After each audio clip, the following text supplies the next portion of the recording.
በቅዳሴ ሰዓት እንግዲህ እንደ ሻሽ መላእክቶች ይነጠፋሉ ተብሎ ነው የሚታመነው እና በቅዳሴ ሰዓት ሕፃናት ከቦታ ቦታ ሲንቀሳቀሱ እግዚአብሔር መላእክቶችን ይልክና ያው እንዲቀስፏቸው እንዲገሏቸው ያዛል ማለት ነው። በዚህ ጊዜ ከተላኩት መላእክቶች ይሄ ውሸት ነው። ይሄን እኔ አልቀበለው። ቅዳሴ ማርያም ላይ ምንድነው ቀውስጦስ የሚባለው መልአክ መጣና አንደኛውን ልጅ ሊገለው ሲል በጣም ቆንጆ ልጅ ነው፣ መልከ መልካም ሕፃን ነው። ከዛ በኋላ አየውና ይሄንስ የፈጠረው ራሱ ይግደለው ብሎ ሲተው እግዚአብሔርም እንዳይበር አደረገው ማለት ነው። መልአኩን ወደ ሰማይ እንዳይበር አደረገው፣ ከክብሩ አዋረደው። በዚህ ጊዜ አንድ ዲያቆን ይመጣና ሊገባ ሲል ያየዋል ይህን መልአክ። ከዛ ይጠይቋል፣ አንተ ሰማያዊ ነህ ወይንስ ምድራዊ ነህ ሲለው እኔማ ሰማያዊ ነበርኩ፣ ግን ባጠፋው ጥፋት ተቀጥቼ ምድራዊ ሆኛለሁ ይሏል። በዚህ ጊዜ ወደ ማርያም ስዕል ይጸልዩና ማርያም እግዚአብሔርና ይህ ቀውስጦስ የተባለውን መልአክ አስታረቀቻቸው። መልአኩም ወደ ቀድሞ ክብሩ ተመለሰ ይለናል ቅዳሴ ማርያም። ስንት ጊዜ ነው ያበሰራት ገብርኤል? አንድ ጊዜ ነው። አንድ ጊዜ አይደለም። በቅዳሴ ማርያም መሰረት 3 ጊዜ ነው። እሺ ያስቃላ ታሪኩ። አንደኛው ውሃ ልትቀዳ በወጣችበት ጊዜ መጥቶ ትጸንሻለሽ አላት። ሁለተኛ ቤት ከገባች በኋላ መጥቶ ትጸንሻለሽ አላት። ሶስተኛ ወደ ቤተ መቅደስ ከገባች በኋላ መጥቶ ትጸንሻለሽ አላት። እንደውም እሷ መጀመሪያ ላይ ፈርታ ነበር፣ አባቴና እናቴን ሔዋንን ያሳተ መንፈስ እንዳይሆን ብላ ደንግጣ ነበር ይለናል። ገብርኤል ማርያምን ያገኛት በምትኖርበት ከጮኛ ከዮሴፍ ጋር በምትኖርበት ከተማ ናዝሬት ውስጥ ነው ማለት ነው። ለምንድነው ኢየሩሳሌም ቤተ መቅደስ ውስጥ አገኛት እያሉ እንደዚህ ትውልዱን የሚበጠብጡት ጠላ የሚጠጣ ደብተራ ሁሉ ማለት ነው? እናንተስ ለምንድነው እሱን እኮ ነው አንቀበልም። ሰማያትና ምድር ሳይፈጠሩ ኑሮ መኖር የጀመርሽው አነዋወርሽ ከዛ ጊዜ ጀምሮ ነው። ፀሐይና ጨረቃም አልቀደሙሽም በመፈጠራቸው ማለት ነው። ይሄ ምን እያለ ነው? ከነሱ በፊት አንቺ ተፈጥረሻል ነው። በስጋ ነው በመንፈስ ነው እናንተ ናችሁ የምትመልሱልን። እናም ደግሞ ስለተፈጠረች መኖርም ስለጀመረች መላእክትም ይላላኳት ነበር ይላል። ከየት ወዴት ነው የሚላላኳት? ፀሐይና ጨረቃ በሌሉበት፣ ፕላኔቶች ባልተሰሩበት፣ ሰማያትና ምድርም ባልተፈጠሩበት ከወዴት ወዴት ነው የምትላቀሉት ነው? ተቀምጦ የሰቀሉት ቆሞ ማውረድ ይሳነዋል ብለው እንደሚሉት ማለት ነው። ተቀምጠው ደብተራዎቹ የጻፉት ጽሁፍ ቆመውም ይኸው ማውረድ ተሳናቸው ማለት ነው። የራሷ መጽሐፍት ገጽ 18 በአምላክ ልቦና በአምላክ ሊና ታስባ ነበር ብሎ የሚለውን እሺ፣ ይሄ እግዚአብሔር በቅድመ እውቀቱ ያውቃት ነበር ብሎ የሚለውን የታምረ ማርያም መቅደምን አየን። እዚህ ጋር በአምላክ ሊና ባለመላክ ልቦና ብሎ የሚለውን አይ ልቦናም ህሊናም ሳይል ሰማያትና ምድር ሳይፈጠሩ ኑሮ መኖር የጀመርሽው አነዋወርሽ ከዛ ጊዜ ጀምሮ ነው። ፀሐይና ጨረቃም አልቀደሙሽም በመፈጠራቸው ማለት ነው። ይሄ ምን እያለ ነው? ከነሱ በፊት አንቺ ተፈጥረሻል ነው። በስጋ ነው በመንፈስ ነው እናንተ ናችሁ የምትመልሱልን። እናም ደግሞ ስለተፈጠረች መኖርም ስለጀመረች መላእክትም ይላላኳት ነበር ይላል። ከየት ወዴት ነው የሚላላኳት? ፀሐይና ጨረቃ በሌሉበት፣ ፕላኔቶች ባልተሰሩበት፣ ሰማያትና ምድርም ባልተፈጠሩበት ከወዴት ወዴት ነው የምትላላከው? ያው እንግዲህ ከአብ ወደ ወልድ ሊሆን ይችላል ብዬ እኔ ገመትኩኝ፣ ጠረጠርኩ። መላእክትን ወደ አብ፣ መላእክትን ወደ ወልድ፣ መላእክትን ወደ መንፈስ ቅዱስ ይላላኩሻል ብለው ሲሏት ከየት ወዴት ነው የምትልካቸው የነበረው? የሰማይ መላእክትም ይላላኩሻል የሚለው ድንግል ማርያም በስጋ በነበረችበት ወቅት ለምሳሌ ጌታችንን ይዛ ስትንቀሳቀስ ይላላኳት ነበረ አይደለ እንዴ? ከኢየሩሳሌም ወደ ግብፅ ስትሸሽ አብረው መላእክት ሁሉ አብረው ጌታችንን ያገለግሉት ነበር አይደለ? ድንግል ማርያም ጋር እያሉ የለም ይላላኳት ነበር ይላል። እንደዛስ ወደ ምድር ይሄ በሰማይ ነው የሚናገረው፣ ዓለም ሳይፈጠር የሚናገረው። ወደ ምድርም ደግሞ አታውርደን፣ ቆይ ገና እዛው ሰማይ ላይ ነን። ከሰማይ ያለችዋን እቺ የጻፋችኋትን ማርያም ታች አውርደን መሬት ቁጭ እናረጋታለን በመጀመሪያ። ኦኬ የጌታችን እናት ስላይደለች ማለት ነው። የኦርቶዶክሷ ማርያም ኦርቶዶክሳውያኑ ወገኖቻችን ቃዥተው የጻፉት ጽሁፎች ራሱ ቤተክርስቲያኒቱን በዓለም አደባባይ ላይ እንደዚህ እያዋረዳት ነው። ተአምረ ማርያም የቤተክርስቲያኒቱ መጽሐፍት ነው። ማንም የእኛ መጽሐፍት አይደለም ብሎ ሊያስተባብል አይችልም። ኦኬ። አንድ መጽሐፈ ሰዓታት ስብሐተ ፍቁር የኦርቶዶክስ ተዋሕዶ ቤተክርስቲያን መጽሐፍት ነው። ጴንጤዎች እጃቸውን አስገብተው እግራቸውን አስገብተው ካቶሊክ ነች ምላሷን አስገብታብን ብሎ የሚለው ሁሉ ቀን መቼም አስገቡብን ስለሚሉ ማለት ነው። ብዙ ነገር ነው የሚገባባቸው። ራሳቸውን አይከላከሉም፣ ትምህርታቸውን አያጸዱም፣ አያጠሩም። እንዲሁ ዝም ብሎ ወላዲተ አምላክ እያሉ መጮህ፣ ጠላ መጠጣት፣ መደባደብ፣ መሳደብ፣ ማንቋሸሽ፣ ማጥላላት ነው የተያዘው። ስለዚህ እነዚህ መጽሐፍት የቤተክርስቲያኒቱ መጽሐፍት ናቸው። የሆነ ፓስተር አይደለም ይህን እንደዚህ ብላችሁ ጻፉ ብሎ ያለው። ይሄኛው ደግሞ የሆኑ ሼክ አይደሉም መጥተው እንደዚህ ብላችሁ ጻፉ ብሎ ያሉት የቤተክርስቲያኒቱ ሊቃውንት ናቸው።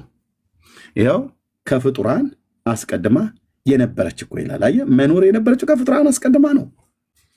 ፍጡራን ሰው ሳይፈጠር ሰማያትና ምድር ሳይፈጠሩ ፀሐይና ጨረቃ ሳይሰሩ ማለት ነው። ከዚያስ በዛ በነበረችበት መላእክት መላላክ ብቻ አይደለም፣ መላእክቱ ያመሰግኗት ነበር። በእውነት እመቤታችን ክብር ይግባትና ይላል። ይሄ ደብተራ ውላጅ ሁሉ ማለት ነው። ይህንንም የሚያመሰግኗት እንዴት እያሉ ነው? ይወድስዋ መላእክት ለማርያም በውስተ ውሳጤ መንጦላዕት በሐቄ ማርያም ሀዳሴ ጣዋ እያሉ ያመሰግኗት ነበር ብለዋል። ቄስና ዲያቆን ፈልጉልኝ እና ጎትታችሁ አስገቡ እዚህ ቤት። ይኸው መላእክት ማርያምን በመንጦላዕት፣ መንጦላዕት ማለት የግዕዝ ቃል ነው፣ መጋረጃ ማለት ነው። መጋረጃው ምንድን ነው ነው? የት ነው የተሰቀለው ይሄ መጋረጃ? በመንጦላዕት ውስጥ ያመሰግኗታል። በመጋረጃ ውስጥ ምን እያሉ? ሀዳስ ጣዋ ላንቺ ይገባል እያሉ ስለነበረች እኮ ነው በመጋረጃ ውስጥ የሚያመሰግኗት። ባይዘው ይሄ መጋረጃ ነገር ከተነሳ ዘንዳ ማርያም ቀሚሷን ስትቀይር መላእክቱ እንዳያዩት መጋረጃ እንደሚዘጋ ታውቃላችሁ። ሀፍረተ ስጋዋ እንዳያዩባት ማን ያለው? ኦርቶዶክስ ተረታዊት ቤተክርስቲያን። በእውነት ተዋህዶ አይደለም፣ ኦርቶዶክስ ተረታዊት ቤተክርስቲያን እመቤታችን ልብሷን ስትቀይር ይላል። የትኛው? ይሄው መጽሐፍ። እኔ ምን ላድርገው ወንድም አለም? ይሄ መጽሐፍ ካልተቀደደ ወይ ካልተቃጠለ አገር ኢትዮጵያ ሰላም አታገኝም። ተአምረ ማርያም የሚባል እና ልብሷ በምትቀይር ሰዓት የብርሃን መጋረጃ ይዘጋ ነበር። ወመንጦላዕተ ብርሃን ወመንበረ ስብሐት ዘይተረጎም ብለው እንዳሉ ያሉ ማለት ነው። አንድ ቄስ ይግባ፣ ደሙ ደመከልብ ይሆናል። በእውቀት ነው ያልኩት፣ ልገለው አይደለም። አንድ ዲያቆን ጥሩልኝ፣ እንዴ አገሪቱ ሰላም። አቤት። አሁን እንዳልኸው አሁን ለምሳሌ ነገረ ማርያምን በኦርቶዶክስ ያለውን ነገረ ማርያም እያስረዳሃን፣ ስተትም ካለ ስተቱን፣ እውነቱንም ከሆነ እውነቱን። ስተት ብቻ አይደለም የሚባለው፣ ቆሻሻ ነው። የኦርቶዶክስ ነገረ ማርያም ትምህርቷ የቆሸሸ ነው። ይኸው ዓለም አደባባይ ላይ እኮ ነው የምናገረው። ዓለም አደባባይ ላይ እንዴት እንዲህ ብሎ ትላለ ብሎ መጥቶ በእውቀት የሚሞግት ካለ ይኸው ርዕሱ ይሄ ነው። በኦርቶዶክስ ላይጠራ ነው ደግሞ ላይጠራ፣ ላያነጹት፣ ላያጸዱት፣ ላይጠራ የቆሸሸው ነገረ ማርያም ትምህርት ማለት። በሚሮሎጂ ትምህርት ኦርቶዶክስ የጠራ ትምህርት አለ ብላ የምትል ከሆነ አንድ ሰው እጁን አውጥቶ ልክ አንተ እንደገባው ለነፍስ የሚፈለግ ዲያቆንም ይሁን ከሆነ ቄስ ይግባ። እሺ አንድ ጥያቄ ልጠይቀሽ። እኔን? አዎ። ለምን ጠይቀኛለህ? እኔ እየጠየቅኩ እንደዚህ አሁን ይህን ሁሉ መጽሐፍ እኮ ቁጭ አድርጌ ጠይቄ ህዝቡ እኮ እየጠበቀ ነው። አሁን መልስ ትመልስልናለህ ብለን ማለት ነው። ታምረ ማርያም፣ መጽሐፈ ሰዓታት፣ ድርሳነ ኪዳነ ምሕረት፣ ውዳሴ ማርያም ቢያንስ 4 መጽሐፍ የተረዳሁት። አይ እኔ ለመጠየቅ የፈለጉት እሱ ካለው ትምህርት ላይ አይደለም፣ ሌላ ነው። አይ ርዕስ ዳይቨርት እንዳታረጋ፣ ሌላማ ለምን ጠይቀኛለህ? አይ ርዕስ ዳይቨርት አላደርግም። ነገር ግን እኔ ለማለት የፈለጉት ምን መሰለህ ኤርሚ፣ አሁን ለምሳሌ የቆሸሸ የነገረ ማርያም ትምህርት በኦርቶዶክስ አለ ካልክ፣ ከዚህ የበለጠ ደግሞ የቆሸሸ ትምህርት ነገረ ማርያም ደግሞ በካቶሊክ አለ። ለምንድን ነው ይህን አፍርጠህ ማታሳየን ታዲያ? የካቶሊኩንም እናሳያለን። ሜላ ስላለን የካቶሊኩን ስላላነበብኩ ነው። እንደምታውቀው እኔ የኦርቶዶክስ ቤተክርስቲያን አገልጋይ ስለነበርኩ ኦርቶዶክስ ነው የማውቀው። የካቶሊኩን ሜላም በእርግጥ ካቶሊክ ስለሆነ አይደለም፣ ሜላ እዛ አካባቢ ላይ ስላነበበ አሁን በባለፈው እኮ ሜላ እያሳየ ነበር። ለምሳሌ እናንተ የማርያምን ዘላለማዊት ድንግልና ዘላለማዊ ድንግል መሆኗን አንዲት የተጠራጠረች ሰሎሜ የሚሏት ከጌታ እናት ጋር ነበረች እና ማርያም ዘላለማዊ ድንግል ናት ብለው ሲሏት አላምን ብላ ስትል እንድታምን እግርሽን ክፈቺ ብላት ሰሎሜ ማንን? የጌታችን እናት እግሯን ከፍታ ጣቷን ጨምራ ይላል እምኗ ውስጥ የማርያም ብልት ውስጥ ነው ያሉት ቤተክርስቲያኒቱ ካቶሊክም ኦርቶዶክስም እና ጣቷን አስገብታ ድንግል መሆኗን አለመሆኗን አረጋገጠች የሚለውን ሜላ ወንድሜ አምጥቶ ፐብሊክ አደረገው። እናስ ተረባርበው ካቶሊካንም ኦርቶዶክሳውያንም ተጠራርተው አስወረዱት ማለት ነው። ምን እናድርግ ወንድም አለ። የማርያምን ዘላለማዊ ድንግልና ለማረጋገጥ ሰሎሜ ጣቷን አስገብታ ጎረጎረች ብላችሁ የምትሉ ኦርቶዶክስና ካቶሊክ ናችሁ። የማርያምን ዘላለማዊ የስህተት ደራሲዎች ናቸው እንደዛ ያሉ። በመድኃኒዓለም መጽሐፍቶቹ የሚያበሽቁን የሚያደርቁን አንሶ እናንተ ደግሞ እዚህ ሌላ አትጨመሩብን። የማርያምን ዘላለማዊ ድንግልና ለማረጋገጥ አሁን ያን መጽሐፍ የደረሰው ያን ጽሑፍ የጻፈው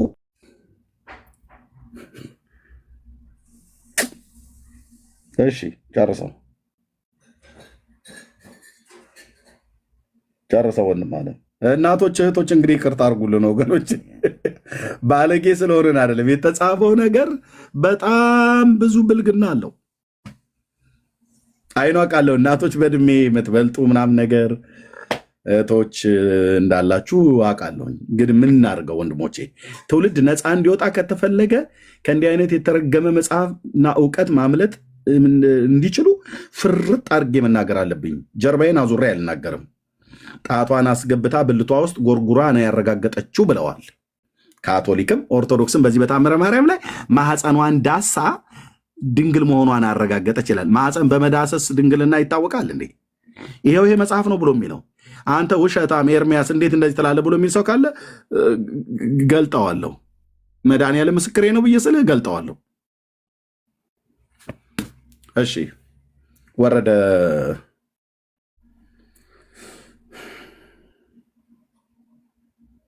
ና ወንድማችን ተመልሰ ይማረን ነው የሳለ ነው የቀበነሳ እንልማ ዝም ብለህ አትሄድም።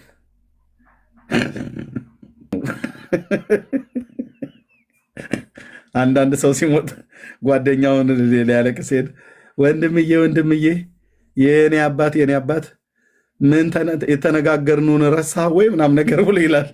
የተነጋገርነውን ረስታችሁ ነው እንዲወረዳችሁት? ወንድሞቼ እናቶቼ ምን ነበር ያልነው? አትሰማኝም ወይ? አንዴ ቀና ብለህ አናግረኝ ብሎ ያለቅሳል ኢትዮጵያዊ።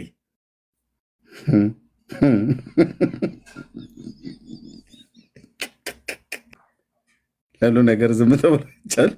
ተመርምሮ በሊቃውንት ጉባኤ ተመርምሮ ሳይሆን ያለፈው ዝም ብለው አብዛኛው መጽሐፍ ዝም ብለው ነው ያለፉት። ስለዚህ ስህተት ሊኖር ይችላል። እነዚያን ስህተቶች ግን እንደዚህ በማየት ሊስተካከሉ ይችላሉ። ሌሎቹም በለኝ መጽሐፈ ሰዓታት ሳይመረመር ነው ያለፈው። ታምረ ማርያም ሳይመረመር ነው ያለፈው። ከሜላ ጋር አውሩ ወይም ሳይመረመሩ አለፉ ነው ብሎ የሚለው እነዚህ ሁሉ መጽሐፍቶች እስቲ ከተመረመሩት ሊያሳየን ይችላል። አሪፍ። አንተ የተመረመሩት አለ እነሱ መጽሐፍቶች አንተ እጅ ላይ ያሉ የተመረመሩ የምትላቸው? አይ ሜላ እንደዛ ማለት አይደለም። ብዙ ስህተቶች ሊኖሩ ይችላሉ። ድርሰቱ ላይ ብዙ ስህተቶች ሊኖሩ ይችላሉ። ነገር ግን የደራሲውን ሀሳብ የደራሲውን አጻጻፍ መረዳት ይጠይቃል ነው እኔ አሁን እያልኩ ያለሁት። እኛ እኮ እያልን ያለ ነው ስህተቶች አሉባቸው አይደለም። መጽሐፉ ራሱ ስህተት ነው እያልን ያለ ነው። ምንም ደህና ነገር ልታወጣለት አትችልም ከመጽሐፉ። ያው ኤርሚ የሚያሳይ ፖይንቶች ዋና የሚባሉትን ፖይንቶች ያው ሁሉንም ማሳየት ስለማይችል ነው እንጂ መጽሐፍ ውስጥ ደህና ነገር እንደው ከ100% 1% ቢገኝ ነው። ከዛ ውጪ ታምረ ማርያምም አሁን ያሳየውም መጽሐፍም ሰዓታቱም ደህና ነገር የላቸውም እና የሆነች ሀረግ ምናምን የገባበት አይደለም። አጠቃላይ መጽሐፎቹ እንደዛ ናቸው ለምሳሌ አሁን አንተ ስምን የቲክቶክ ስምን ኪዳነ ምሕረት ብለዋል አይደል? እስቲ ስለሱ እናውራ። ይሄ ኪዳነ ምሕረት የሚለው ስምስ ልክ ነው? እናታችን ቅድስት ድንግል ማርያም የምህረት ቃል ኪዳን ከጌታችን ከኢየሱስ ክርስቶስ ስለተቀበለች ከማን ስለተቀበለች? ከጌታችን ከኢየሱስ ክርስቶስ። ቅድም እኮ ኢየሱስ አይደለም የሰጣት አልከኝ። አየህ፣ አሁን ደግሞ ከኢየሱስ ስለተቀበለች ነው አልከኝ። ታሪኩን ማናቅ ነው እንደሚመስላችሁ? እያንዳንዱ ታሪክ እናውቃለን። ምን ላይ እንደተጻፈ፣ መቼ እንደተባለች እያንዳንዱን ነው የምናውቀው። እና እንደው አያውቁም ብለህ ልሸውደን ከነበረ አይደለም አገላለጹ ነው። አሁን ለምሳሌ ኪዳነ ምሕረት ሜላ አንድ ያዳምጠኝ። አሁን እኔ ለማለት የፈለግኩት ለምሳሌ አሁን ኪዳነ ምሕረት ብሎ አይደለም ኢየሱስ ክርስቶስ ማርያምን ቀጥታ የሰየማት።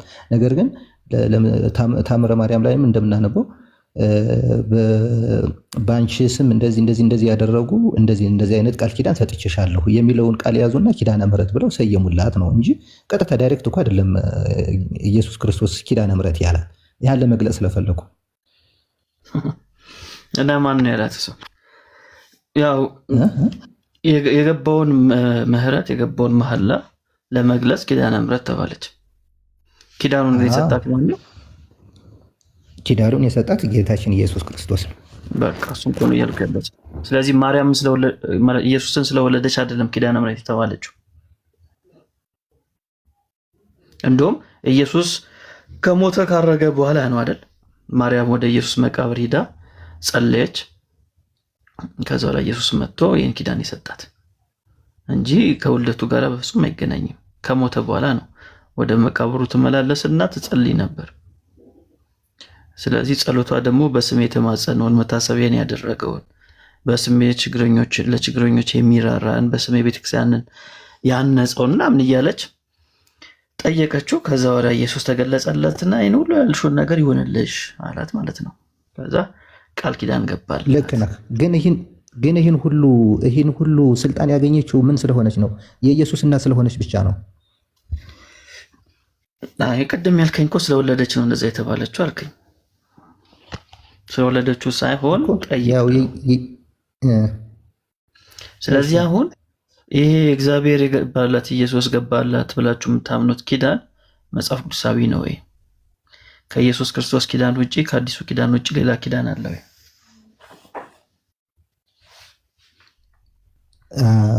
ማለት ወደ ነገረ ድህነት ከገባነ ሰው የሚድነው በጌታችን በኢየሱስ ክርስቶስ በማመን ብቻ ነው። ነገር ግን ኪዳነ ምሕረት እኮ ነገረ ድህነት አይደል? አቤት፣ ኪዳነ ምሕረት ነገረ ድህነት አይደል? ለምሳሌ እስኪ ነገረ ድህነት እንዴት አድርገህ ነው የተረዳኸው? እስኪ ንገረኝ። ይኸዋ በደንብ ስምን። ኪዳነ ምሕረት እኮ ነው የሚለው። ምሕረት ምንድን ነው?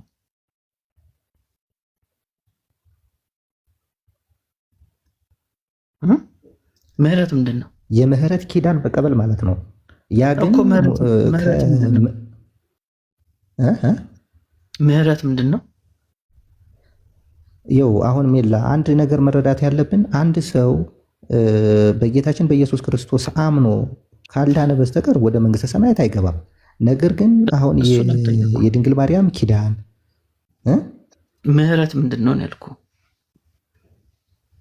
ምህረትማ ምህረት ነው። ምህረት ማለት በቃ ስጦታ፣ መልካም ስጦታ ነው በቃ። ወይም ደግሞ መልካም ማድረግ ነው። ምህረት የሚደረገው ለኃጢአተኛ ነው። መልካም የሚያደርግልህ ምህረት የሚደረገው ለኃጢአተኛ ነው አይደል? አዎ። ስለዚህ ነገረ ድህነት ነው።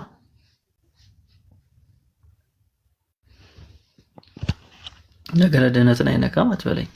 ምህረት ለኃጢአተኛው የሚሰጥ ነው። ስለዚህ ኪዳነ ምሕረት ስትለኝ ማርያም በገባላት ኢየሱስ በሰጣት ቃል ኪዳን መሰረት ምህረት እናገኛለን እያላችሁ ነው በየ16 የምታከብሩት ኪዳነ ምሕረት የምትሉት። ስለዚህ ይሄ በዋናነት ነገረ ድህነት የምታስተምሩበት ትምህርታችሁ ነው። አይ በማርያም በኩል ምህረት አናገኝም የምትሉ ከሆነ ኪዳነ ምሕረት የሚለውን ትምህርት መሰረዝን ያለባቸው። ስለዚህ አሁን ይሄ ጥያቄ በማርያም በኩል ምሕረት እንደምታገኙ ከመጽሐፍ ቅዱስ አሳየን ማስረጃ እያልኩ ነው። ከመጽሐፍ ቅዱስ የለም።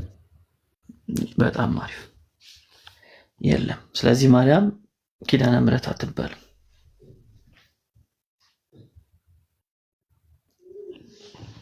አሁን ይሄ ኪዳነ ምሕረት ይባላሉ አይባሉም የሚለው ያው በቀድሞ አባቶች ትምህርት እንዲሁም ደግሞ በመጽሐፍ ቅዱስ እንደተባለው ያው ኪዳኔን ለቅዱሳን ኪዳን እንደሚሰጥ ለቅዱሳን ሁሉ ኪዳን እንዳደረገ ስለሚናገር ነው መጽሐፍ ቅዱስ እንጂ ቃል በቃል አይደለም ያለው።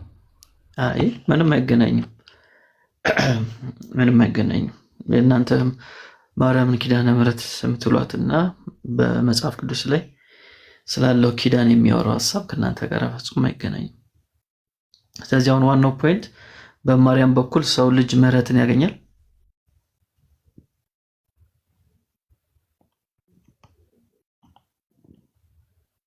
አዎ ማርያም ከጸለየችለት ያገኛል። እሺ ማስረጃ ስጠኝ።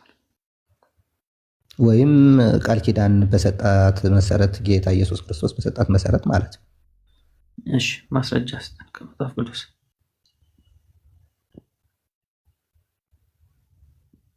ለምሳሌ ማስረጃውን ስትሰጠው ለኃጢአተኞች ስትጸልይ ወዲያው ይሰማታል አይደል? ወዲያው ወንድማችን ጌታ ይሰማታል አይደል?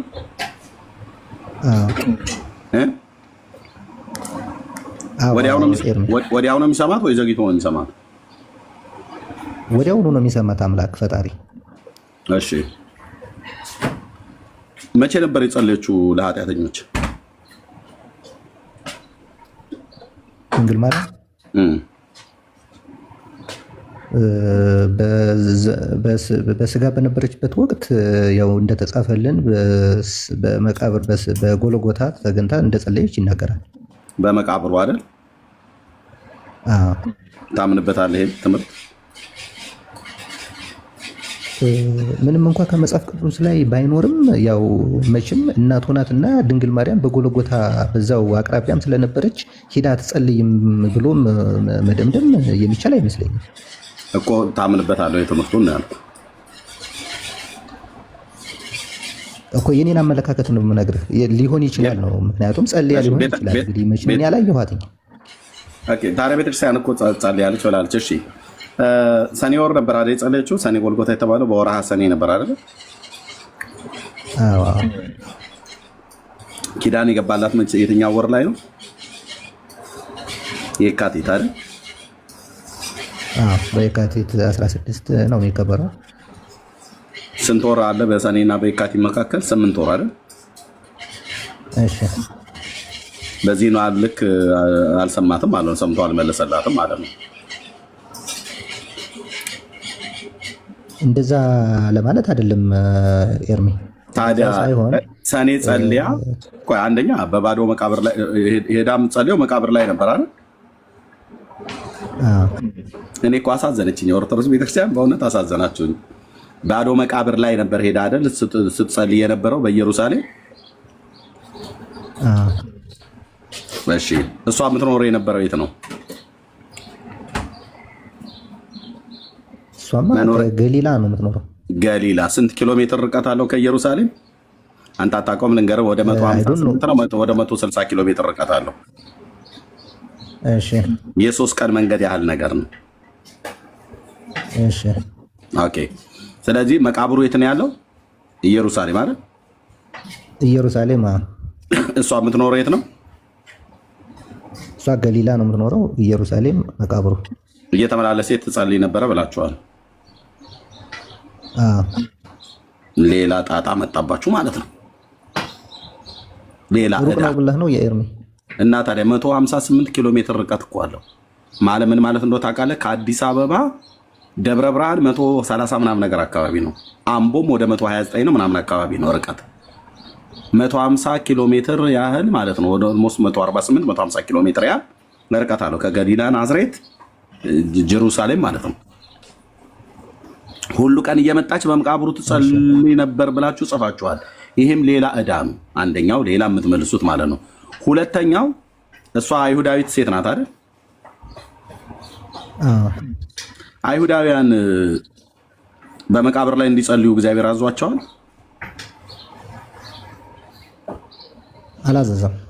አላዘዘም። ማርያም ታዲያ ባዶ መቃብር ላይ ሄዳ የምትጸልየው ምን ይሁንልኝ ብላ ነው? ኢየሱስ ሲነሳ አላየችም እንዴ? አይታለች። ግን አሁን እኮ ታዲያ ባዶ መቃብር ላይ እሱ መቃብር ላይ ይሄን ለዛ ምን ልታረግ ትሄዳለች? እርሟን አላወጣችም እንዳይባል ሲሞት አይታለች። ባዶ መቃብር ላይ የሄደች ትጸልያለች ብለው መቃብር ላይ የሚያድሩ ደብተራዎች የጻፉትን መጽሐፍ ይዘህ ለምን አበሳን ትጠብሳለህ? ለምን ወደ ኢየሱስ አትመጣም? ብራዘር የእውነቱን ስነግርህ ማለት ነው። መቃብር ላይ ቁጭ ብሎ በአቢሾ የጦዘ ደብተራ የጻፈውን መጽሐፍ በመቃብር ላይ ተቀምጣ ያልጸለች በአይሁድ ሕግ መቃብር ላይ መቀመጥ ነውር ነው፣ ያስቀጠቅጣል፣ ያስገድላል። አላዘዛቸውም ጌታ በታናክ ላይ ማለት ነው። አየው። እሺ። ስለዚህ አንደኛ ወዲያው ከሰማት ኪዳኑን መግባት የነበረበት በዚያው በሰማት ጊዜ ነው አይደል? መልስ በመለስ ያለበት። እሺ። ሰኔ ላይ ከጸለች ሰኔ 21 ቀን ከጸለች ወዲያው የሚሰማት ከሆነ ወረሃ ሰኔ ሳያልቅ ነው ወዲያው ሰምቶ መመለስ ያለበት አይደል? ሲመልስላት ነው አይደል ቃል ኪዳን የገባው። ቃል ኪዳን ገባ ብላችሁ የምትሉት ወረሃ የካቲት ላይ ነው፣ ከ8 ወር በኋላ ነው ማለት ነው። ስለዚህ ማርያም ወዲያው እንኳን ለምና አይሰማትም ማለት ነው ጌታ። ምክንያቱስ ሰኔ የጸለችውን የካቲት ነው የመለሰላት። ሌላ ጣጣ። አይ ኤርሚ ሁለቱ እሱ በጣም ይለያያል። ለምሳሌ ሰኔ ላይ በጎልጎታ በሰኔ በጎልጎታ ስትጸልይ እንዲህ ያለችው ጸሎት ይላል። ጸሎቱን የጸለችው እዛ በወርሃ ሰኔ ነው፣ መቃብር ላይ ነው የጸለችው። መቃብሩም ራሱ አይፈቀድም። እናንተ ዝም ብላችሁ ያው እንዳልኩ መቃብር ላይ የተቀመጡ ሰዎች የመቃብር ወሬ ነው የሚያወሩት፣ የመቃብር ጽሑፍ ነው የሚጽፉት። በመቃብር ላይ ተቀምጣ ስትጸልይ ስለኛ ምናምን ነገር አሉ። ጌታችን ደግሞ ወዲያውኑ ከመለሰላት እዛው ጋር በወርሃ ሰኔ ወዲያው እንደጸለየች ወዲያው። ለምሳሌ በትእዛዝህ መጀመሪያ ቀን በጸሎትህ የመጀመሪያ ቀን ትእዛዝ ከሰማይ ወጥቷል አለው ቅዱስ ገብርኤል ለዳንኤል ተልኮ ሲመጣ። 21 ቀን እንኳን ቢቆይም ቅሉ በአየር ላይ ያለ የፋርስ አለቃ ቢዋጋው መልአኩ ቅዱስ ገብርኤልን በትንቢተ ዳንኤል ላይ ማለት ነው። ነገር ግን መልስ ከአርያም የወጣው ዳንኤል በጾምና በጸለይ የመጀመሪያው ቀን ላይ ነው። እግዚአብሔርም የምስራቹ እንዲነግረው ገብርኤል ላከው። ሲልከው ግን በገብርኤልና በዳንኤል መካከል ጣልቃ የገባ የፋርስ አለቃ መንፈስ፣ አሁን ኢራን የምትባለው የምድር ክልል ላይ የሚሰራ ክፉ አጋንንታዊ ስፒሪት ከድሮ ጀምሮ ያላለ አሁንም ከዛ መንፈስ ነፃ አልወጣችም። ሀገሮች ሁሉ የክፋት መንፈሳውያን ሰራዊት አለቆች አሉ፣ በየስፍራ የተመደቡ ማለት ነው። ኦኬ። ስለዚህ ጸሎቱ ምን እንኳን መልሱ የመጀመሪያ ቀን ትእዛዝ ከሰማይ ቢወጣለትም ወደ ዳንኤል ጋር የመጣው 21 ቀን ቆይቶ ነው። ያ የሆነበት ምክንያት ደግሞ አዘግይቶት ነው። ሰይጣን ገብርኤልን ተዋግቶ አቆይቶት ማለት ነው። ማርያም ሰኔ ጸልያ የካቲት እንዴት ቃል ኪዳን ተገባላት? 8 ወር ሙሉ አልሰማትም ማለት ነው። ይሄም ሌላ ጥያቄ። ሁለተኛ መልስልህ ኤርሚ። እሱ ሁለቱ በጣም የተለያዩ ናቸው። ለምሳሌ ድንግል ማርያም በጎልጎታ የጸለየችው ጸሎት ሌላ ነው። በየካቲት 16 የተገባላት ቃል ኪዳን ደግሞ ሌላ ነው።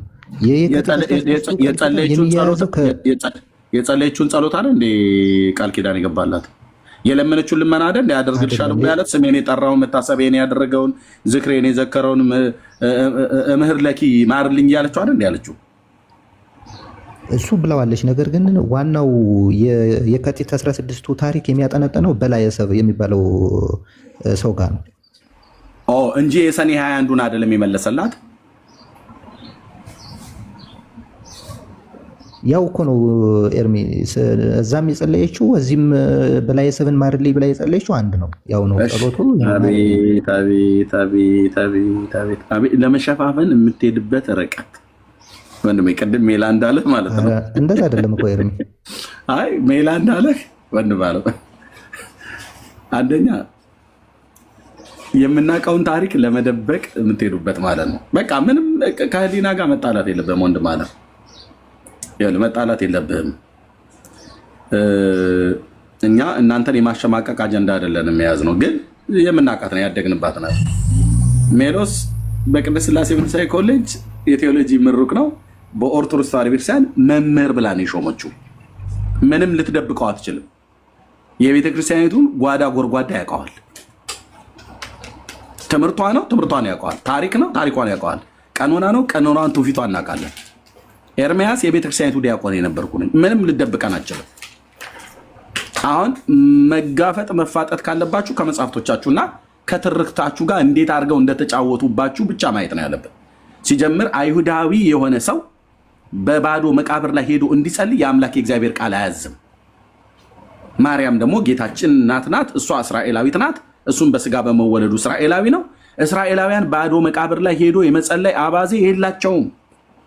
አንደኛ በየዕለቱ እየሄደች ትጸልይ ነበር ብላችሁ ስትሉ ውሸት ነው። ለምደ ውሸት የሚሆነው ዮሴፍና ማርያም ይኖሩ የነበሩት በገሊላ አውራጃ ውስጥ ናዝሬት በምትባል ከተማ ነው።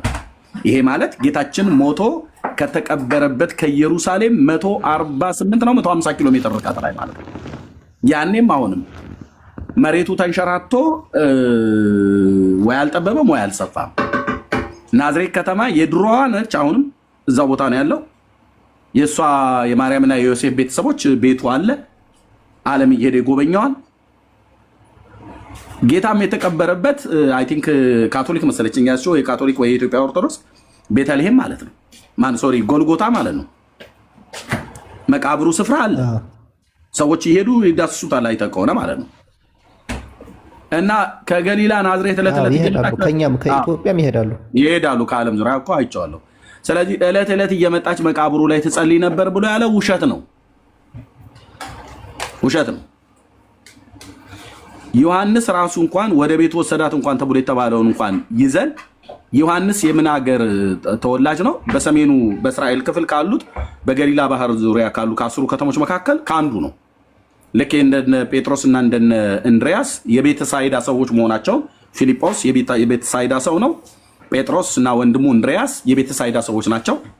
የዮሐንስ የዘብዴዎስ ልጆች ያዕቆብና ዮሐንስ የተወለዱበትን ከተማ ልክ የጌታ ከናዝሬት እንደነበረ የጴጥሮስና የእንድሪያስ እንደዚሁም የፊልጶስ ደግሞ ከቤተሳይዳ እንደሆነ የዮሐንስና የያዕቆብ የገሊላ ሰዎች ናቸው።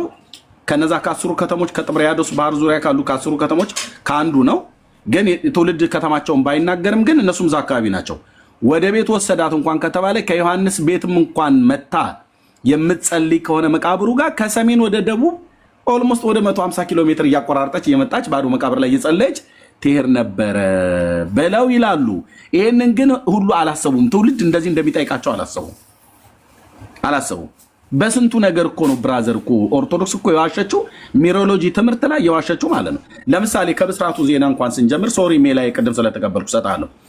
ከብስራቱ ዜና እንኳን ስንጀምር መልአኩ መጥቶ ሲያበስራት ያበስራት በየት ሆና ነው ብሎ የሚለው ወንድማችን ኪዳነ ምሕረት ገብርኤል ማርያምን መጥቶ ሲያበስራት የት ነው አበስራት ብላ የምትለው ቤተክርስቲያኒቱ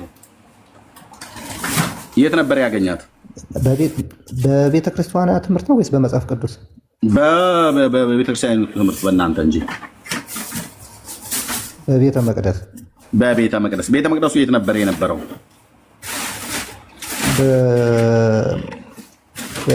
በኢየሩሳሌም ነው። የሰሎሞን ቤተ መቅደስ በኢየሩሳሌም። አዎ ቴንክ ዩ። የዘሩባቤል የሰሎሞን ሳይሆን የዘሩባቤል ቤተ መቅደስ ጌታ በነበረበት ዘመን ማርያም በነበረችበት ዘመን የሰሎሞን ቤተ መቅደስ የለም፣ ተቃጥሎ እንደገና ለሁለተኛ በዘሩባቤል የተሰራው ነው። ችግር የለውም። እዛው ሰሎሞን በሰራው ቤተ መቅደስ መሰረት ላይ መልሶ ስለታነጸ የዘሩባቤል ቤተ መቅደስ ነው የሚባለው ሁለተኛው ቤተ መቅደስ። ኦኬ። በኢየሩሳሌም ማርያምና ናዝሬት ማርያምና ዮሴፍ የት ነበረ ይኖሩ የነበሩት? ገሊላ አይደል? ገሊላ ነው መኖሪያቸው፣ ገሊላ። እሺ። ስለዚህ ማርያም ገብርኤል ማርያምን ያገኛት በቤተ መቅደስ ውስጥ ነው አይደል ያበሰራት? አዎ። ይህንን ያስተማረው ማነው? መጽሐፍ ቅዱስ ወይስ ኦርቶዶክስ? ኦርቶዶክስ ነው ያስተማረው። ኦርቶዶክስ። መጽሐፍ ቅዱስ ገብርኤል ማርያምን ሊያበስራት ሲመጣ የት ከተማ ውስጥ አገኛት ይላል? ሉቃስ ወንጌል መጽሐፍ ምዕራፍ 1 ቁጥር 26። ኦኬ። እንትኑ ከተማውን አላስታውሰውም። ላስታውስህ? አስታውሰው። እሺ፣ ፖስት አድርጉለት። ሉቃስ 1:26 ከታች ሁሉ ሰው እንዲያየው። ልብ በል። ኦርቶዶክስ ኢየሩሳሌም ነው ቤተ መቅደስ ውስጥ ያገኛት ነው የምትለው። ሉቃስ 1:26 ካልሆነ እዚህ ላንብብልህ ማለት ነው። የምታውቀው ስለሆነ ሳነበው ታስታውሰዋለህ። እያሸማቀቅን አይደለም ወንድማችን። እሺ ማምለጥ ካለብህ በእውነተኛ ትምህርት አምለጥ። እንዲህ አይነት እንዲህ አሁን እኮ እየተመማርን እየተመማርን ያለ ነው እኮ ምንም መሸማቀቅ አይደለም። ልክ ነው። እሺ ሉቃስ 1:26 ይኸው አየኸው ምን እንደሚል አሞጽ ገሊላ ከተማ ወደ ገሊላ ከተማ ማን ወደምትባል ናዝሬት ወደምትባል ወደ ገሊላ ከተማ ነው። በስድስተኛው ወር መልአኩ ገብርኤል ናዝሬት ወደምትባል ወደ ገሊላ ከተማ ነው። ገሊላ ማለት አውራጃው ነው። ያ ባህሩ ዙሪያ ያለ ከባህሩ ጋር በተገናኘ አብሮ አጠቃላይ ነው የሚጠራው። ሰሜኑ ክፍል የገሊላ ሰዎች ነው ተብሎ የሚባሉት ያ አካባቢ ማለት ነው። ኦኬ የአሕዛብ ገሊላ አለ፣ የእስራኤል ገሊላ አለ። ስለዚህ ገብርኤል ማርያምን የት አገኛት ብሎ የሚለው ገሊላ ወይስ ኢየሩሳሌም? ገሊላ ነው። ገሊላ መጽሐፍ ቅዱስ ገሊላ ይላል። በገሊላ ናዝሬት በምትባል ከተማ ነው አይደል ያገኛት? ዮሴፍና ማርያም የሚኖሩት ናዝሬት ነበር አይደል? ስለዚህ ገብርኤል ማርያምን ያገኛት በምትኖርበት ከጮኛዋ ከዮሴፍ ጋር በምትኖርበት ከተማ ናዝሬት ውስጥ ነው ማለት ነው። ለምንድነው ኢየሩሳሌም ቤተ መቅደስ ውስጥ አገኛት እያሉ እንደዚህ ትውልዱን የሚበጠብጡት? ጠላ የሚጠጣ ደብተራ ሁሉ ማለት ነው። እናንተስ ለምንድነው እሱን እኮ ነው አንቀበልም? ኦኬ ልክ እንደዚሁ ሁሉ አየው። አሁን ውሸት ነው አይደል? ይሄ ውሸት ነው። በቃ ይሄ በጣም ከመጽሐፍ ቅዱስ ትምህርት የራቀ ትምህርት አንቀበልም። ቴንኪዩ ውሸት ነው። ቴንኪዩ ልክ እንደዚሁም ሁሉ በመቃብሩም ሰኔ 1 ቀን ጸለየች ብሎ ያሉት ውሸት ነው። እኔ እንደው ውሸት ነው አለለም እሱን። ምክንያቱም ድንግል ማርያም የልጇ ፍቅር ስላለባት በቃ ከሜላ ጋር ቀደም የጀመራችሁትን ማዕከል ብሬክ ገብቼ ነው ቀጥሉ። ውሸት ካልሆነ ውሸት አይደለም ብለሃል። ልክ የቤተ መቅደሱን ውሸት ነው ብለህ ካልክ ጥሩ። እውነት ነው ደግሞ ከፈለግ ጂኦግራፊ ካሜራ ከፍቼ አሳያለሁ። ናዝሬትና ኢየሩሳሌም ምን ያህል ርቀት እንዳላቸው ኪሎ ሜትሩን ሁሉ ጭምራት አሳያለሁ። ያ ውሸት ከሆነ ቤተ መቅደስ ነው መቃብር ላይ ሄዳ ደግሞ ጸልያለች ብሎ የሚለው እውነት ካደረከው ከሜላ ጋር ቀጥሉ። ሜላ ሶሪ በመሀል እንደ ድንገት ብሬክ ገባው። ቀጥሉ እናንተ። እሺ ችግር የለውም ይሉሽ እኔ የምልህ እሺ ሜላ ኪዳነ ምሕረት እኮ ማለት አስቸጋሪ ነው መጥራት። ውሸት ነው ያልከው ይህን ታሪክ ማለት ነው። እኔም እስማማለሁ ውሸት ታሪኩ ውሸት መሆኑን የምስማማለሁ። ጥሩ ነው እንደዛ ማለት። ግን ይሄ ታሪክ የት ላይ ነው የተጻፈው? ታስታውሷል? የት ላይ እንደተጻፈ? አምነው ሹር ኦኬ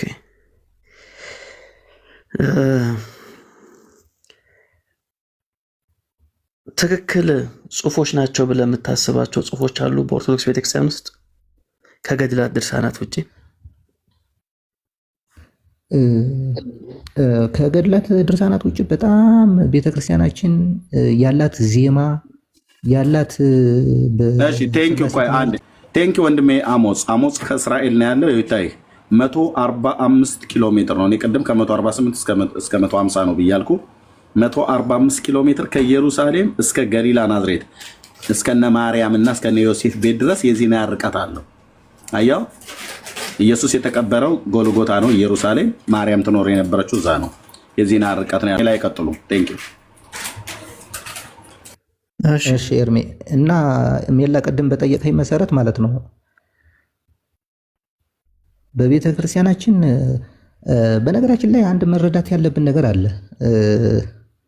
የኢትዮጵያ ኦርቶዶክስ ተዋሕዶ ቤተክርስቲያን በጣም የጠራ ትምህርት በስላሴ ትምህርት፣ በነገረ ድህነት፣ አጠቃላይ ያላት ትምህርት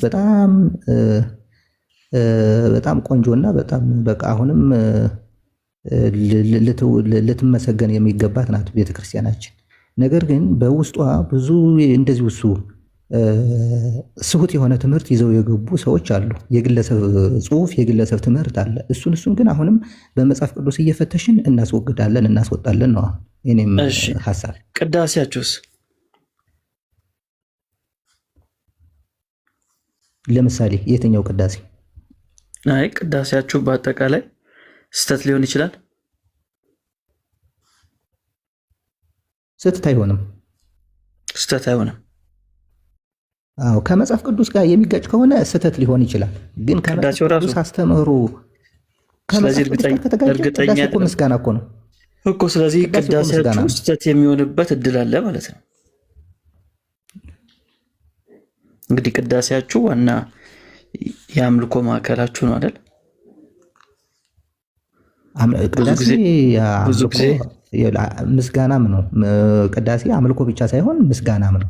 ለምሳሌ አሁን የቱ ይበልጣል ከምስጋናና ከአምልኮ? ወዳጄ ይኸውልህ ሜላ አሁን ምስጋና አለ። አሁን አንተ የፈለግኸውን እኔ ተረድቼዋለሁ። ለምሳሌ ምስጋና ቅዳሴ ማርያም አለ። ቅዳሴ ማርያም አሁን ለምሳሌ አምልኮ ካልክ ማርያምን ታመልካላችሁ ልትለን ነው አሁን አንተ። እንደዛማ ካልክ ሁሉም የቅዳሴ መጽሐፍ ማለት በሚቻል ሁኔታ በፍጡራን ስም ነው ያሉት አይደል? ለምሳሌ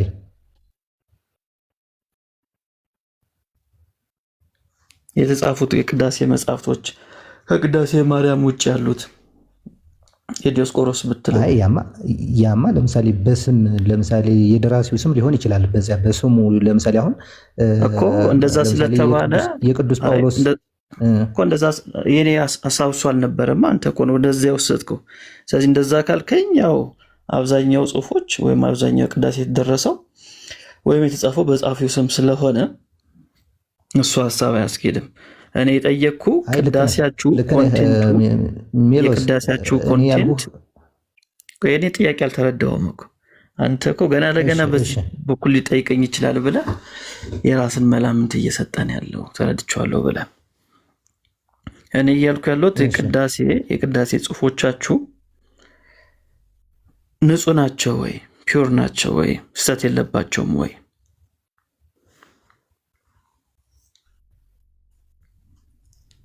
እንደኔ የለባቸውም ብዬ ነው የማስበው። ኦኬ እንደዛ ከሆነ አሁን ቅድም ስህተት ነው ያልከው ጽሁፍ ያለው ቅዳሴ ማርያም ላይ ነው። እሺ ይኸው ስህተት አለበት ማለት ነው። ቅድም አንተ ስህተት ነው ስትል ነበር። ያ ጽሁፍ ያለው ግን ቅዳሴ ማርያም ላይ ነው።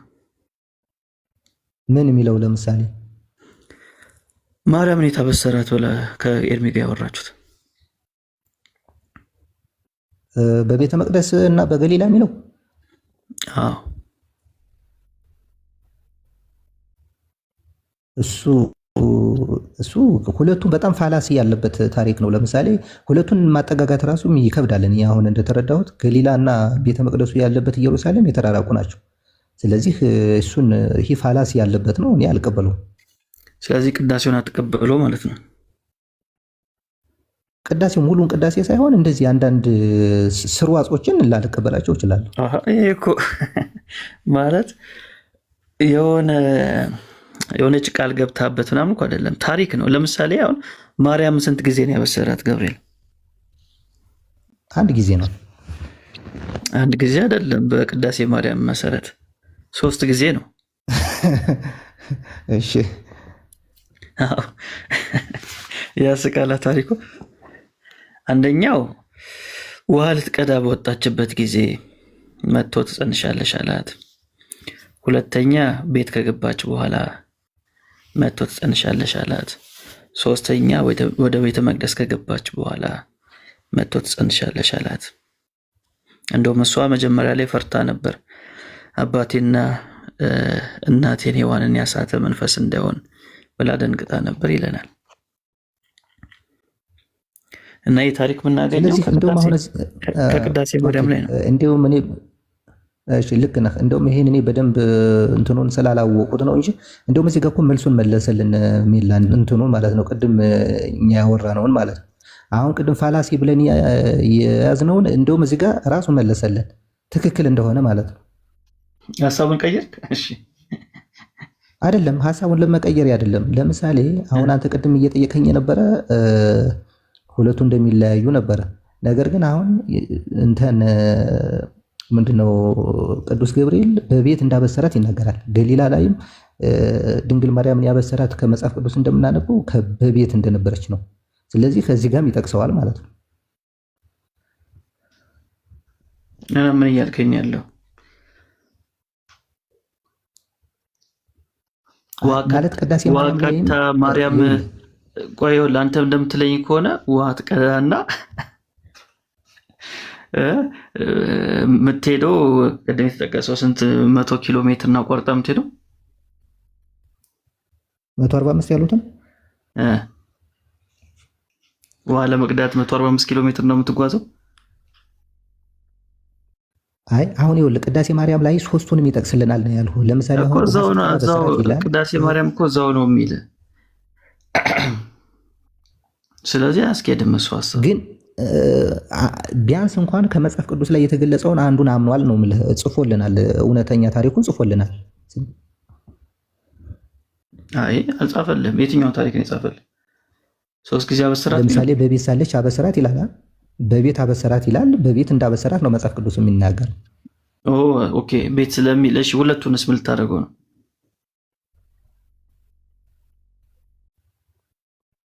ያን ሁለቱን ያው በአንድምታ ትርጓሜ ተርጉመውት ሊሆን ይችላል።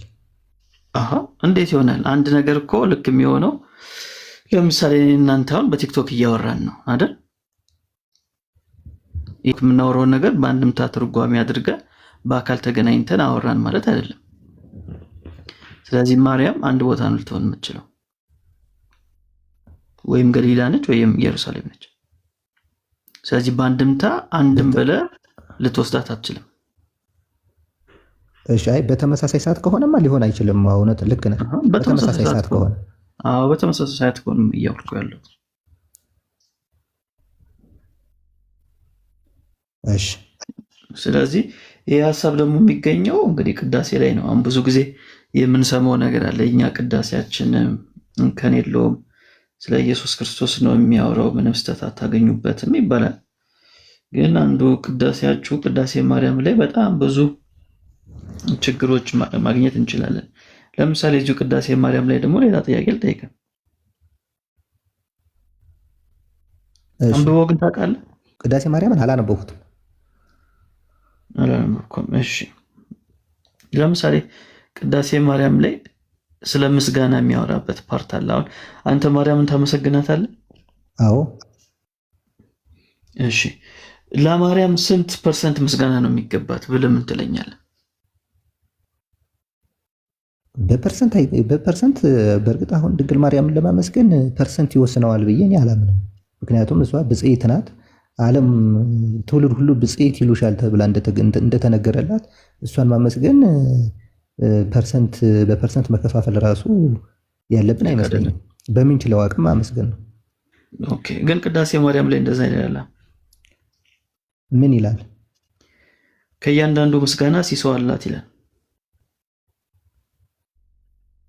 ሲሶ ምን ማለት ነው? 1/3 ማለት ነው። 1/3።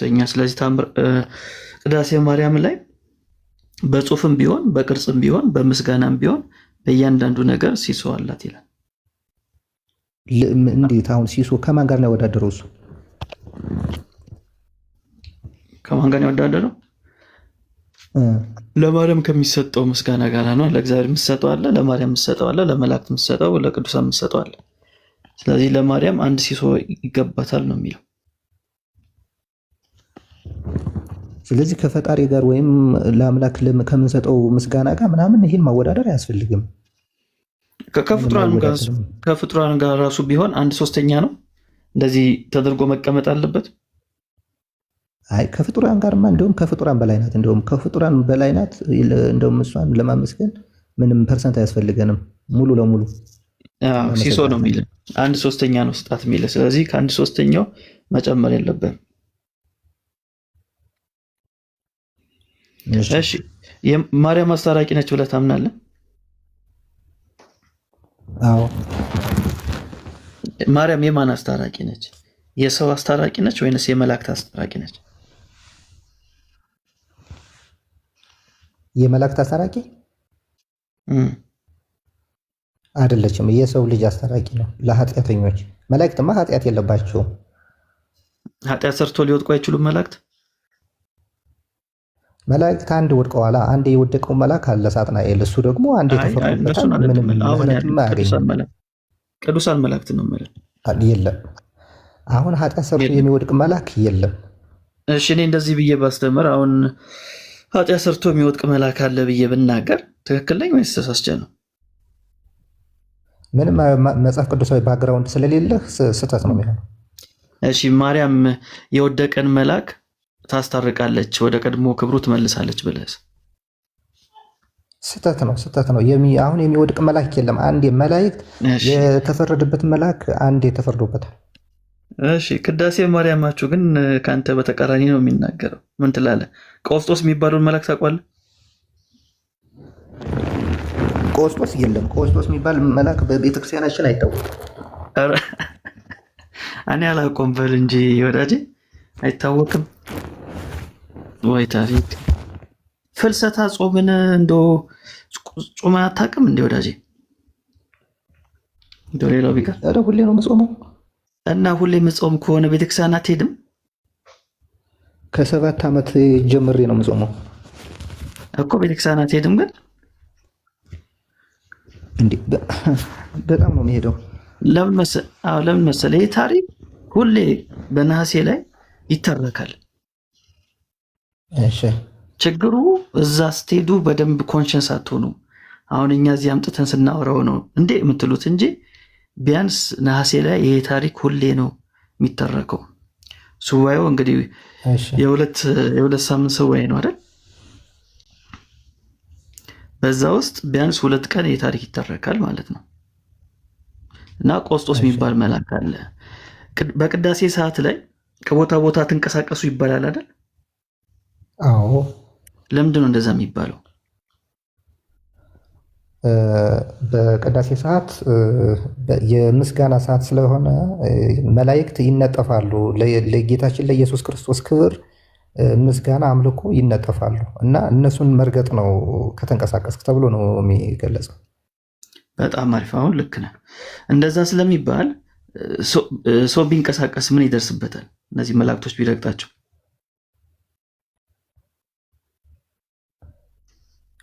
ያው ማለት ስርዓት ነው። ስርዓት ማፍረስ የለብንም። በእርግጥ እንደዛ ቢሆን ያው ይቀሰፋል ነው የሚባለው። ግን ጌታችን ደግሞ የምህረት አምላክ ነው፣ ላይቀስፈው ይችላል። ግን በጣም አሪፍ ልክ ግን ይቀሰፋል ነው የሚባለው። አዎ ይቀሰፋል ነው የሚለው። በቅዳሴ ሰዓት እንግዲህ እንደ ሻሽ መላእክቶች ይነጠፋሉ ተብሎ ነው የሚታመነው እና በቅዳሴ ሰዓት ሕፃናት ከቦታ ቦታ ሲንቀሳቀሱ እግዚአብሔር መላእክቶችን ይልክና ያው እንዲቀስፏቸው እንዲገሏቸው ያዛል ማለት ነው። በዚህ ጊዜ ከተላኩት መላእክቶች ይሄ ውሸት ነው። ይሄን እኔ አልቀበለውም። ቅዳሴ ማርያም ላይ እኮ ነው ያለው። አሁን በፍልሰታ የምሰማው እኮ ይሄን ነው። እንግዲህ ፍልሰታ ላይ አሁን እየደረሰ ነው አይደል? ከ1-2 ወር በኋላ ነው። ያኔ ሲያነቡል እንደዛ እስቲበላቸው ቀሳውስቶቹን ይሄን ነው የሚያነቡል። ምንድነው ቀውስጦስ የሚባለው መልአክ መጣና አንደኛውን ልጅ ሊገለው ሲል በጣም ቆንጆ ልጅ ነው፣ መልከ መልካም ሕፃን ነው። ከዛ በኋላ አየውና ይሄንስ የፈጠረው ራሱ ይግደለው ብሎ ሲተው እግዚአብሔርም እንዳይበር አደረገው ማለት ነው። መልአኩን ወደ ሰማይ እንዳይበር አደረገው፣ ከክብሩ አዋረደው። በዚህ ጊዜ አንድ ዲያቆን ይመጣና ሊገባ ሲል ያየዋል ይህን መልአክ። ከዛ ይጠይቋል፣ አንተ ሰማያዊ ነህ ወይንስ ምድራዊ ነህ ሲለው እኔማ ሰማያዊ ነበርኩ፣ ግን ባጠፋው ጥፋት ተቀጥቼ ምድራዊ ሆኛለሁ ይሏል። በዚህ ጊዜ ወደ ማርያም ስዕል ይጸልዩና ማርያም እግዚአብሔርና ይህ ቀውስጦስ የተባለውን መልአክ አስታረቀቻቸው፣ መልአኩም ወደ ቀድሞ ክብሩ ተመለሰ ይለናል ቅዳሴ ማርያም። ይህን አልቀበለው። ምን ቀረ ታዲያ ወደዚህ? ቅዳሴ ማርያምን እኮ ሙሉ ለሙሉ ተውኩ። ሜላ ግን ግፍ ከውዳሴ ማርያም ጀምረ ትልቁ ቅዳሴ ማርያም ሁሉ ታስክዳለህ በሙሉ። ይሄኛው ሌላ ቅዳሴ ማርያም ነው። አልቀበልም ብሎ ሌላ የማይታወቅ ቅዳሴ ሄደ ቄሶቹ እንዲበላቸው ብላል። አንተ እዛ ብለህ ብትል እርግብ ግቢተን ብለው ነው የሚደፉ። ራቅ ብለህ በል ካልክ እንኳን ራቅ ብለህ 10 ሜትር ራቅ ብለህ 5 ሜትር ራቅ ብለህ ነው ቄሶቹ ሲያነቡ ይህን ተረታችሁን አልቀበልም ብለህ የምትለው ራቅ ብለህ ነው። መሰንበት አለብህ ብራዘር። ኦኬ እርግብ ግቢተን ብለው ሊደፉ ይችላሉ። እንደ መጽሐፍ ቅዱስ ያልሆነ ትምህርት አሁንም አንቀበልም። የት ነው የምትዘጋው? ሜላ ቀጥል። ሜሎስ ማይክል ገደልከኝ ከወሳቅ ሜላ አሁን እሱ ሌላ ቅዳሴ ማርያም አልከኝ። ከዚህ ጋር ያለውን ልንገርህ። ከየት ጋር ያለው? የቀስጦስን አላውቀውም ማለት ነው የሚባል መልአክ የለም አለኝ ኦርቶዶክስ።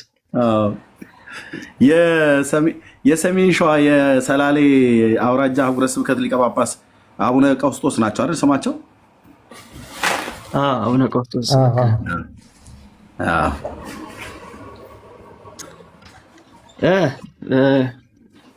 ሄድክ እንዴት ተመልሰ? እና ቅድም የነገርከኝ የዚህ እሱ መልአክ ሁለት ስህተት ነው አሁን እሱ ጋር ያለው። ስህተቱን አውጣ እስኪ። አሪፍ ነው። አንደኛ መላእክት አንዴ ነው የተፈረደባቸው። ሳጥናኤል አንዴ የወደቁትን መላእክት ይዞ ወድቋል። ከዛ በኋላ የሚስት መልአክም የለም፣ ምህረት የሚደረግለት መልአክም የለም። እስቲ ያው እንግዲህ መጽሐፋችሁ ነው እንደዛ እያለ ያለው። መጽሐፉ ብቻ አይደለም በስብከትም አለ። እኔ ስብከት ላሰማ እችላለሁ በዚህ ጉዳይ ላይ በኦርቶዶክስ ቤተክርስቲያን የተሰበከውን ስብከት ማርያም እንዴት ለመላክ ራሱ አዛኝ እንደሆነች። ሁለተኛው ስህተት ከዚህ አሁን ከነገርከኝ ታሪክ ላይ ምንድነው? ጌታችን ኢየሱስ ክርስቶስ ያን ሕፃን ቅዳሴ ሲቀደስ ስለተጓዘ ቅሰፈው ብሎ መልአክ አይልክም በፍጹም ማለት ነው። ምክንያቱም ሕፃናት ምንም አያውቁም፣ ኃጢአት የለባቸውም። ስለዚህ ቅዳሴ ማርያምን የደረሰው ማን ነበር? በቃ እሱን እኮ ነው የምልህ። ስህተት ሊኖር ይችላል እኮ እያልኩ ያለሁት አባ ሕርያቆስ ሆኗል። እሱን ስህተት ግን እና አባ ሕርያቆስ ሁሉንም የጻፈው ጽሑፍ እውነት ነው ማለት አይደለም ነው። እንደ መጽሐፍ ቅዱስ ያልሆነ ፕሮፋይል ፒክቸር ላይ እኮ አለ አባ ሕርያቆስ እና አባ ሕርያቆስ የተናገረው ሙሉ ለሙሉ ስህተት ነው ማለት አይደለም። ሙሉ ለሙሉ ምን ቀረ? እኔ አሁን ቅዳሴ ማርያም እሱ የተናገረውን ሁሉ ስነግርህ ስህተት ነው እያልከኝ ነው። ምን ቀረ? ከመግቢያው ጀምርለት። ከመግቢያው ራሱ አሁን እንትን ያለው ቆይ ኪዳነ ምሕረት ከመግቢያው ራሱ ቅዳሴ ማርያም የቀውስጦስን መናገር አይደለም። የቀውስጦስ መልአክ ወደቀ፣ ተረገጠ፣ መብረር አቃተው፣ ማርያም አማለደችው፣ ክንፍ እንደገና ጌታ አንስቶ አሳረገው ብቻ አይደለም። ከመግቢያው ጀምሮ ጎሳ ልቤ ብሎ ከሚለው ጀምሮ ስህተት ነው። አይ ቲንክ ሃይዶናል። ቀጥሉ ሜላ። ሃይዶናል። ለምንድን ነው ቅዳሴ ማርያም ላይ እንደው በፐርሰንት ደረጃ ብናስቀምጠው 1% ብናገኝ ነው ትክክል የሆነው። አብዛኛው ነገር ስህተት ነው። ቢያንስ አሁን እየጠቀስኩልህ ያሉት ሀሳቦች ጠቅላላ አንዱንም አልተቀበልክም። ሁሉንም ልክ አይደለም እያልከኝ ነው። እና አባ ሕርያቆስ እንግዲህ አንተ ፕሮፋይል ፒክቸር ላይ አድርጋቸዋል። የምታደርጓቸውንም ፕሮፋይል ፒክቸር በደንብ እንድታውቁትም ነው በዚሁ አጋጣሚ። አንዱ ደግሞ ማን ነው ያደረገው?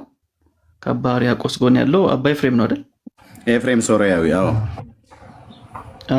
ወደ ኤፍሬም ደግሞ ለምታስ ውዳሴዋና ቅዳሴዋን የደረሱ ናቸው። በታች የምታያቸው ቄሶች። አባ ኤፍሬም ከእግዚአብሔርና ከማርያም ማን ነው አስበልጦ የሚወደው? አሁን ይሄ የሰው ሀሳብ ይዘህ መንቀሳቀስ የለብህም ሜላ። ምክንያቱም አሁን እንደዚህ ብሎ መናገር ራሱ ስህተት ነው። ስህተት አይደለም፣ ማስረጃ ስላለኝ ነው ለእያንዳንዱ ነገር። ቆይ ችግር የለውም። በእኔ ተወደ ማን ነው አብልጦ የሚወደው? ፈጣሪን ለመውደድ ከሰው ከፍጡር ጋር ማነጻጸር ራሱ ስህተት ነው። ግድ የለህም። እንዴት እኮ ስህተት ነው፣ ግን ስህተቱ የእናንተ መጽሐፍ ነው፣ ስህተቱ የኔ አይደለም። እኔ ከተጻፈው ነው ጥያቄ ጠየቅኩ ያለሁት። አንተ እንግዲህ ፕሮፋይል ፒክቸር ላይ አንዱ ያደረካቸው አባ ኤፍሬምን ነው አይደል? እሺ። ስለዚህ መቼም አባ ኤፍሬም ጻድቅ አባት ናቸው፣ ትምህርታቸው ደገኛ ነው ብለህ አክብረን አይደል ያደረካቸው? ስለዚህ እኚህ ደገኛ አባት ያልካቸው አባ ኤፍሬም ከእግዚአብሔርና ከማርያም አብልጦ የሚወዱት ማን ነው? እግዚአብሔር። እርግጠኛ ነህ? አዎ። እሺ አንተ ጥያቄ ልጠይቅ። አባ ኤፍሬም በማን ስም ነበር የሚመጸውቱት?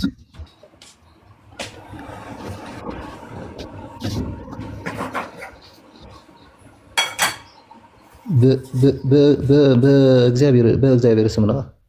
በጭራሽ በእግዚአብሔር ስም መጽውቶ አያውቁም።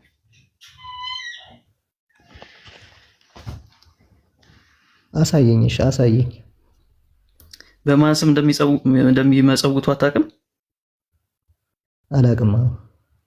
እሺ አባ ኤፍሬም የሚመጸውቱት በማርያም ስም ነው እንጂ በስላሴ ስም፣ በመላእክት ስም፣ በጻድቃን ስም፣ በሰማዕታት ስም አይመጸውቱም ነበር። ለምን ተብሎ ተጠየቁ። እነዚህን ሰማዕታት እንደውም ላንብብል። እንደዚህ ነው ብለው ቅዱስ ኤፍሬም እየሰራ የዓመት ልብሱን የዕለት ምግቡን እያስቀረ ይመጸውት ነበር። ሲመጸውትም በስላሴ በመላእክት በጻድቃን በሰማዕታት ስም አይመጸውትም። በደምብ ስሙኝ። ሲመጸውትም በስላሴ በመላእክት በጻድቃን ስም በሰማዕታት ስም አይመጸውትም። በእመቤታችን ስም ይመጸውት ነበር። ንቋቸውን አጥቅቷቸው ነውን? ስለምንድን ነው ቢሉ ንቋቸው አጥቅቷቸውም አይደለም፣ የእመቤታችን ፍቅር ባያደርሰው ነው። እመቤታችንን ከመውደዱ የተነሳ ነው። የእመቤታችን ፍቅር ምን ባያደርገው ነው? ባያደርሰው ነው። ወዴት? ወደ ስላሴ፣ ወደ መላእክት፣ ወደ ጻድቃን፣ ወደ ሰማዕታት። ይሄ ነው እንግዲህ አባ ኤፍሬም ማለት እኮ። እና ይሄ እኮ የሚገልጸው ማለት ፈጣሪን ይጠላል ማለት አይደለም እኮ። አሁን ድንግል ማርያም ፈጣሪን ይጠላል ማለት አይደለም። ይጠላል አላልኩኝም፣ ግን የማርያም ፍቅር ወደ ስላሴ ያደርሰው ነበር። ለዛ ነው በስላሴ ስም አይመጸውትም። የሚመጸውተው በማርያም ስም ነው። አየ ዋቢ አድርጋችሁ ራሱ የምጠቅሷቸው አባቶች የምትሏቸው ፕሮፋይል ፒክቸር ላይ ያደረግከው ከእግዚአብሔር ይልቅ ለማርያም እናንተ ክብር ትሰጣላችሁ ትወዳላችሁ ምንለው እናንተ ብቻ ሳትሆኑ ቅዱሳን ብላችሁ የምትይዟቸው እነዚህ አባቶች በጻፉት ድርሰት ላይ ይህን ታሪክ ነው የምናገኘው። በነገራችን ላይ ለምሳሌ ቅዱስ ኤፍሬምን ስታነሳለን ማለት ነው፣ የቅዱስ ኤፍሬምን ታሪክ የጻፈው እኮ ቅዱስ ኤፍሬም ራሱ አይደለም እኮ ሌላ ሰው ነው አይደል የጻፈው ታሪኩን። ለምሳሌ አሁን የነገርከኝ ለምሳሌ በማርያም ስም ነው ሲመጸውት የነበረ፣ ምክንያቱም የማርያም ፍቅር ስላለበት ብሎ የጻፈው ሌላ ሰው ነው እንጂ ራሱ አይደለም። ሌላ ሰውም ቢጽፈው ስለ ኤፍሬም ነው የሚያወራው። እናንተ ውዳሴ ማርያም ብላችሁ የያዛችሁት መጽሐፍ ማለት ነው። እሱንም በፍልሰታ ጾም ላይ ትርጓሜው ይነበባል አይደል? ስለዚህ ቅዱስ ኤፍሬምን መውቀስ አንችልም፣ ቅዱሱን አባት መውቀስ አንችልም ነው። ሌላ ሰው ነው የጻፈው። ይሄን ደራሲው ሌላ ሰው ነው።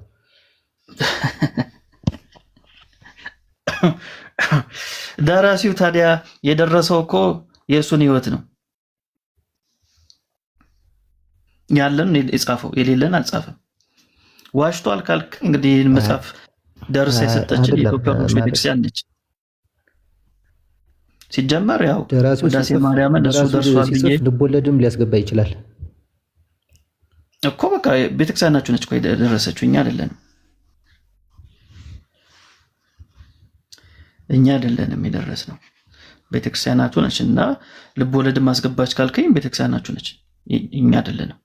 ይህን ልቦለድ ነው እንግዲህ ነሐሴ ላይ የምታነቡት፣ ሰው ማሜን ብሎ የሚሰማው ፍልሰታ ጾም ላይ ሁለቱን ሱባኤ ቁጭ ብላችሁ የምትሰሙት ይህንን ነው።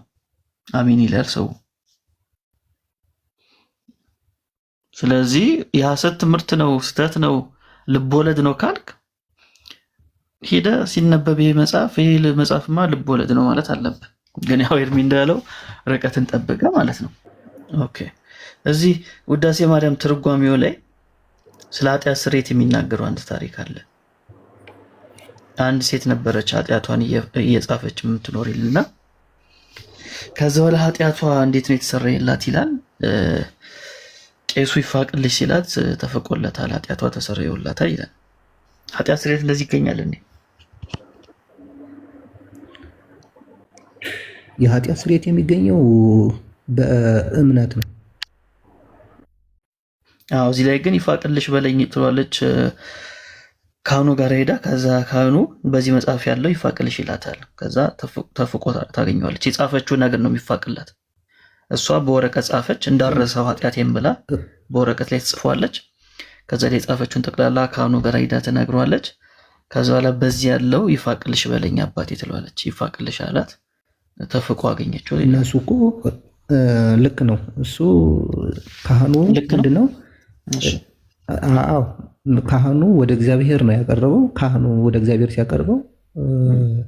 ሲያቀርባት ማለት ነው፣ ወይም የእሷን በደል ለእግዚአብሔር ሲነግረው እግዚአብሔር ደግሞ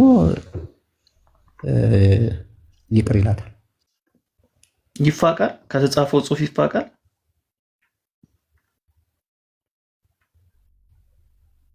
ይፋቅልኝ በለኝ እኮ ነው ያለችው።